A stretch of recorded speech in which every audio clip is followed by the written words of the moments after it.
দেখো গাইজ আমাদের খাইতে দেয় না, তাই আমরা বাইরে বাইরে এটা ওটা সেটা খাচ্ছি, আর এই বেটি তো খাওয়া আর শেষ হয় না। তো চলো গাইজ ব্লগটা আমরা প্রথম থেকে শুরু করি।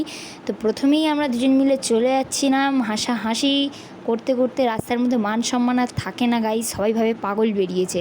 তো এই কাঠ ফাটা রোদের মধ্যে চলে যাচ্ছিলাম আমার জিন্সটা কাটাতে। আমি গাইজ এত ছোটো আর জিন্সটা এত লম্বা হয়ে গেছে না আমার, তো পুজোয় তো পরতে হবে, তো জিন্সটা কাটাতে চলে গেছিলাম প্রথমেই। তো পুজোয় তোমাদের পরে দেখাবো জিন্সটা কাটিয়ে কেমন লাগছে। তারপর চলে গেছিলাম বিরিয়ানি আনার উদ্দেশ্যে। বিরিয়ানি নিয়ে বিরিয়ানির সাথে দুটো স্প্রাইট নিয়ে দুজনের জন্য হাগুনের মতো ছুটছি গাইজ। তারপর আমরা কিন্তু বাড়ি যাই নাই, গিয়ে জিন্সটা নিয়ে আবার চলে গেছিলাম হাগরের মতো শেক খেতে ছুটছি গাইজ। এই মালটা হাগুরে কিছু করার নেই, লোভ সামলানো যায় না।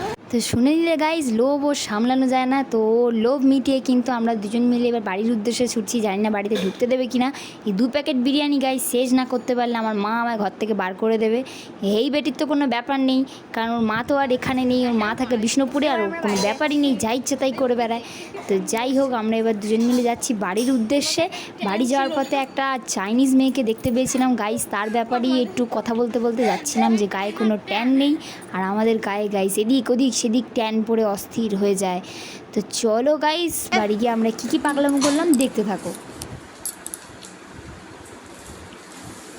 जेब में हमरी 2 रुपया, दुनिया को हम तो 6 रुपया, सुख दुख को चोटी में टांगे।